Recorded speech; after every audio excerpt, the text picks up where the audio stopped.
For generations, owning a home represented something far greater than four walls and a roof. It symbolized stability, independence, and the promise that hard work would eventually be rewarded.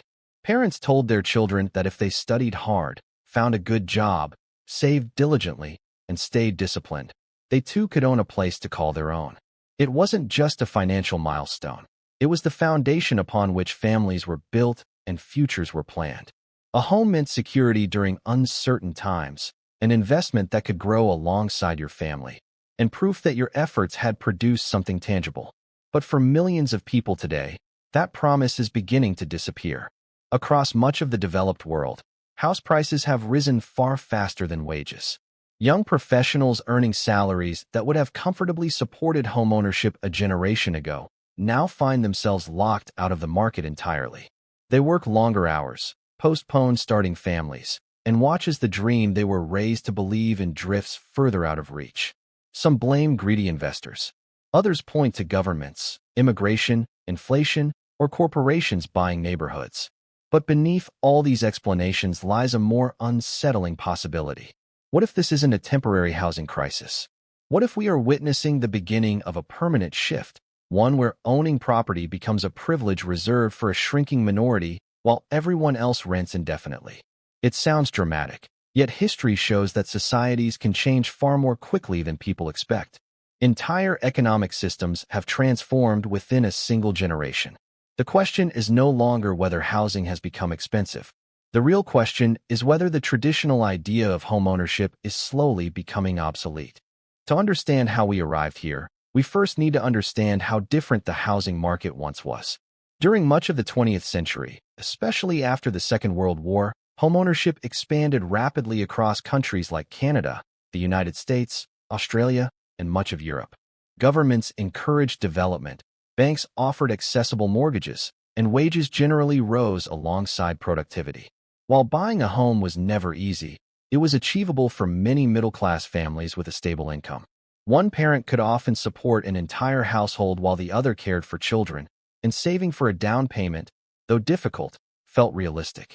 Houses were built primarily as places to live rather than financial assets to maximize returns. Land was cheaper, regulations were less restrictive, and populations were significantly smaller. As cities expanded outward, new neighborhoods appeared to meet growing demand. People assumed this pattern would continue forever. Few imagined a future where teachers, nurses, engineers, and even doctors might struggle to afford homes in the very communities they served. Yet over the last several decades, something fundamental changed. Housing gradually transformed from shelter into one of the world's most valuable investment classes. Instead of simply providing a place to live, homes became vehicles for accumulating wealth. Property values climbed year after year, rewarding existing owners while making entry increasingly difficult for newcomers. At first, this seemed like good news. Rising home values made millions feel richer. But every increase carried an invisible cost. Every dollar added to today's home price became another dollar tomorrow's buyer would somehow need to afford. One of the biggest reasons housing has become so expensive is surprisingly simple. There are more people competing for desirable places than there are homes available. Cities have always attracted opportunity. They offer better jobs, universities, healthcare, entertainment, and social connections. As populations grow, demand naturally increases. But housing supply has often failed to keep pace. In many major cities, strict zoning laws limit where apartments can be built. Lengthy approval processes delay construction for years. Local residents frequently oppose higher-density developments, fearing changes to neighborhood character or declining property values. This phenomenon, often summarized as "not in my backyard," creates a paradox. Everyone agrees more housing is needed, but few want it built nearby. Meanwhile, construction itself has become more expensive. Labor shortages, rising material costs, environmental regulations, and higher financing expenses all increase the price of new developments. The result is predictable. When demand rises faster than supply, prices climb. This is basic economics, yet housing is unlike almost any other product. You cannot simply manufacture more land in the center of Toronto, London, Sydney, or New York. The most desirable locations remain finite. As more people compete for the same limited space, scarcity becomes one of the strongest forces pushing prices higher. What once seemed like an affordable suburban home gradually becomes an asset worth hundreds of thousands, then millions of dollars, not necessarily because the building itself has improved, but because the land beneath it has become increasingly valuable. Yet supply and demand tell only part of the story. Over the past few decades, governments and central banks unintentionally added another powerful force to the housing market: cheap money. Following financial crises and economic slowdowns, interest rates were repeatedly lowered to encourage borrowing and stimulate growth. Lower rates made mortgages more affordable on a monthly basis, allowing buyers to borrow significantly larger amounts without immediately increasing their payments. At first glance, this seemed beneficial. Families could purchase homes more easily, businesses could invest, and economies recovered faster. But there was an unintended consequence. When millions of buyers suddenly gained the ability to borrow more, sellers quickly realized they can charge more. Instead of making housing cheaper, lower interest rates often pushed prices even higher. Homes that once sold for $300,000 gradually sold for $500,000, then $800,000, then well over $1 million in many urban centers.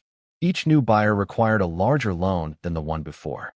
This created a cycle where rising prices justified larger mortgages, which enabled even higher prices. Property owners benefited enormously as their wealth increased without building anything new.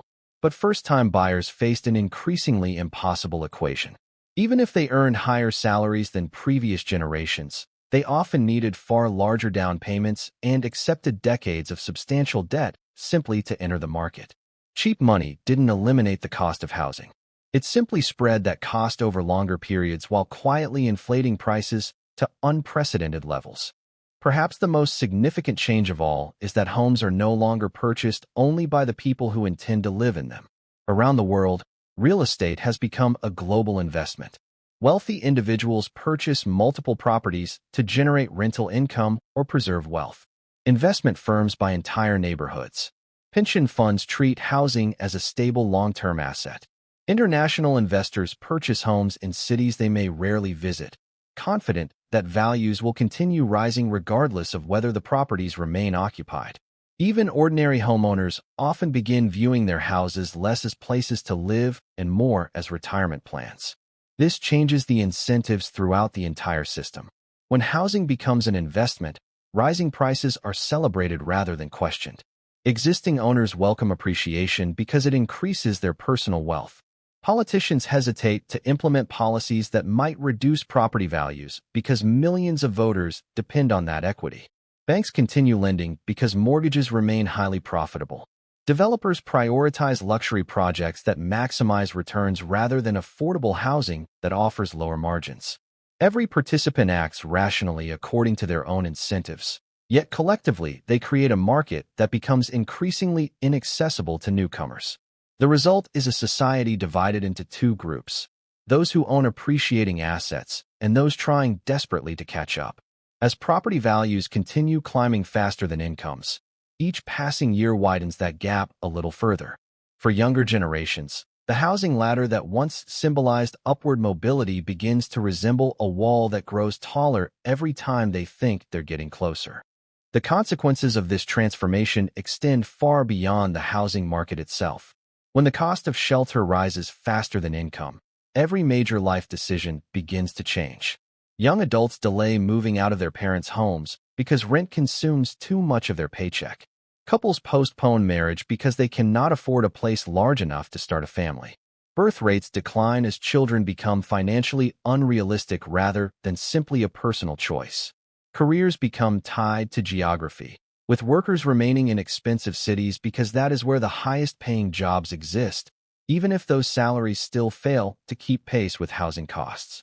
At the same time, essential workers such as teachers, nurses, police officers, firefighters, and service employees increasingly find themselves priced out of the communities they serve. Cities begin experiencing labor shortages not because people don't want the jobs, but because they cannot afford to live nearby.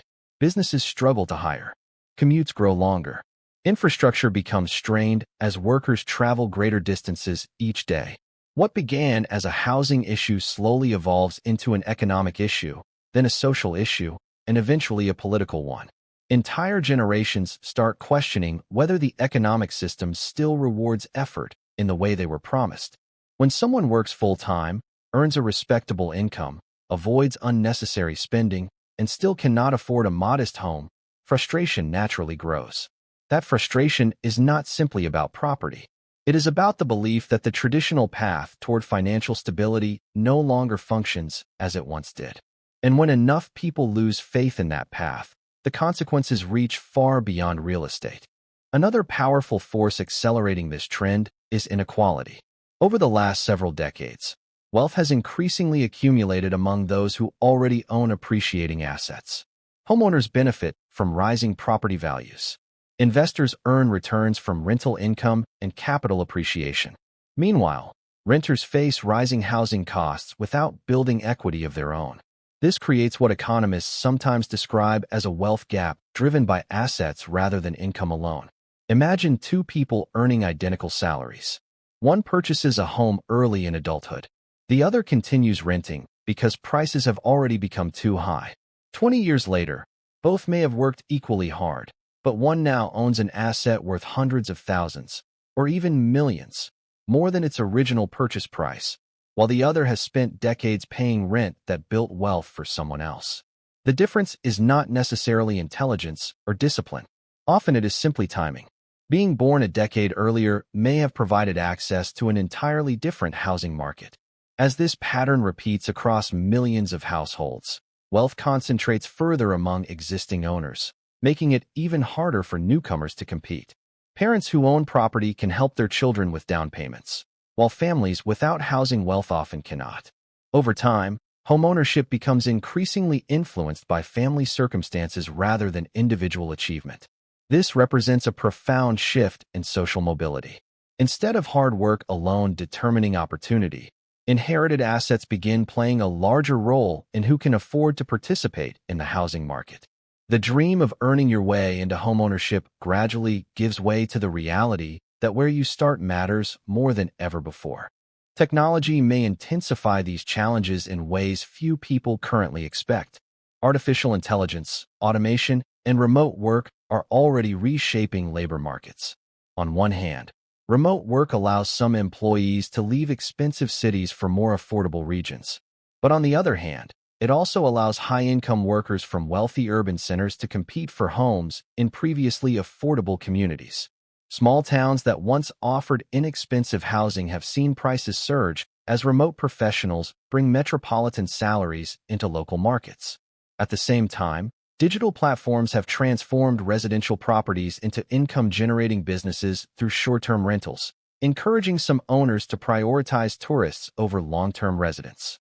Data analytics now help investors identify neighborhoods likely to appreciate before ordinary buyers even realize they're changing. Large institutions possess financial resources, market information, and purchasing power that individual families simply cannot match. If these trends continue, technology may not democratize housing as many hoped. Instead, it could further concentrate ownership among those already possessing significant capital.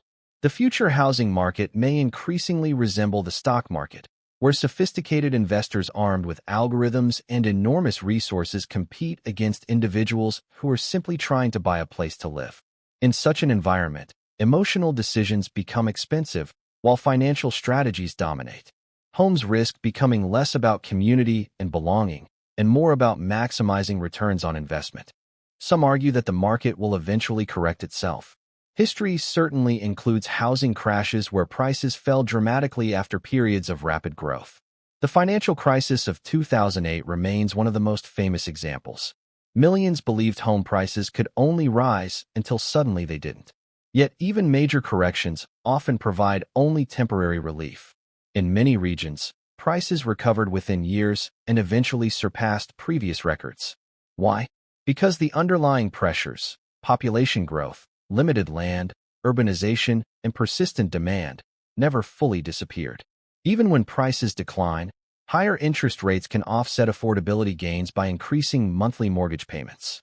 A cheaper house financed at a much higher interest rate may cost nearly as much each month as an expensive house financed at lower rates.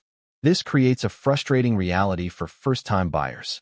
Waiting for prices to fall does not necessarily guarantee affordability. Markets can become cheaper in one sense while remaining financially out of reach in another. Furthermore, governments frequently intervene during housing downturns because collapsing property values threaten banks, consumer confidence, retirement savings, and the broader economy. Policies designed to stabilize housing often support prices rather than allowing dramatic long-term declines. While these interventions may prevent economic catastrophe, they also reinforce the expectation that housing values will continue rising over time. In doing so, they inadvertently strengthen the very dynamics that make homeownership increasingly difficult for future buyers. Perhaps the most unsettling possibility is that society slowly adapts to this new reality without ever solving it. Human beings are remarkably capable of adjusting their expectations. A generation raised believing homeownership was normal reacts with shock when it becomes unaffordable. But a generation born into permanent renting may view that outcome as perfectly ordinary. Cultural expectations shift gradually. What once felt like failure eventually becomes accepted as simply the way life works. Large apartment developments replace suburban neighborhoods as the default vision of adulthood. Long-term leases become more secure, and renting loses some of its historical stigma. Governments introduce policies making tenant protection stronger while simultaneously accepting lower rates of homeownership as inevitable. None of this is inherently negative.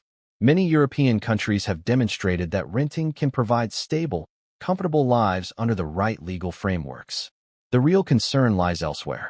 If ownership becomes increasingly concentrated among corporations, investment funds, and wealthy individuals, then housing transitions from being a source of personal security into a recurring monthly expense that transfers wealth upward indefinitely.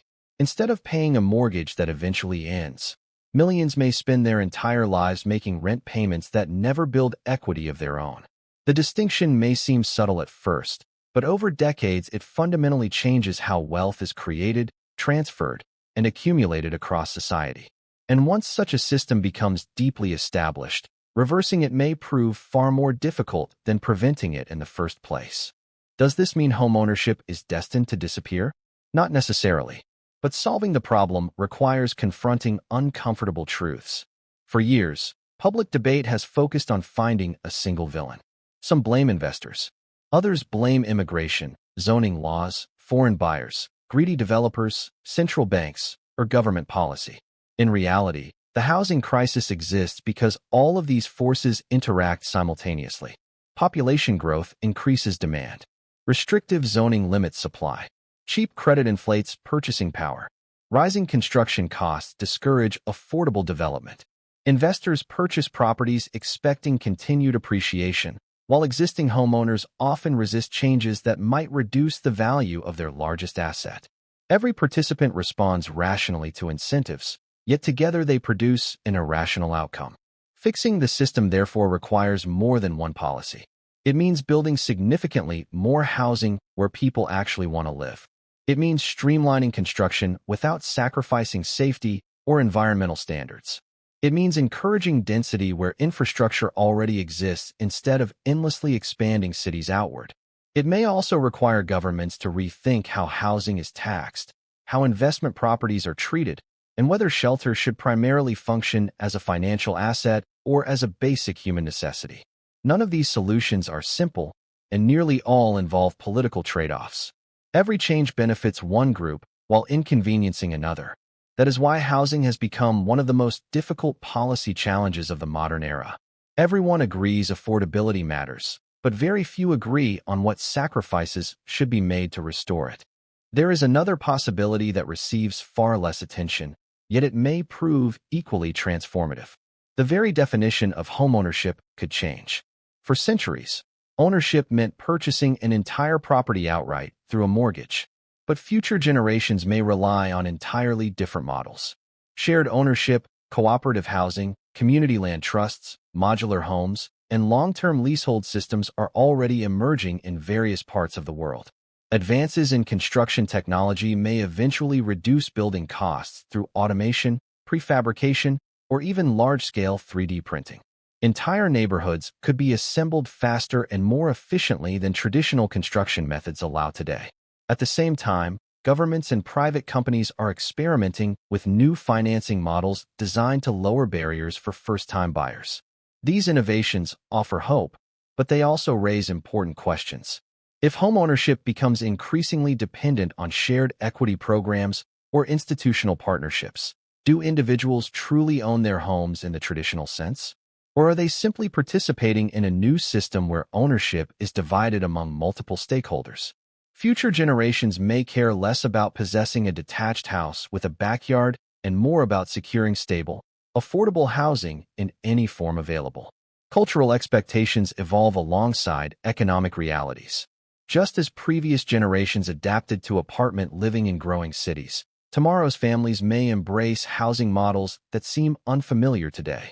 Whether this represents progress or compromise will depend largely on how successfully these systems provide stability, affordability, and long-term financial security. Beyond economics lies an even deeper question. Why do people want to own homes in the first place? The answer extends far beyond money. A home provides psychological security. It offers permanence in a world filled with uncertainty. It gives families confidence that they will not be forced to move because a landlord decides to sell the property or dramatically increase the rent. It becomes the backdrop for birthdays, holidays, milestones, and memories that define entire lifetimes. Children raised in stable homes often benefit from stronger educational outcomes, deeper community connections, and greater emotional consistency. Ownership also creates a sense of agency. Painting the walls, renovating a kitchen, planting a garden, or simply knowing that the space truly belongs to you carries emotional value that cannot easily be measured in financial terms. This is why housing debates evoke such strong emotions.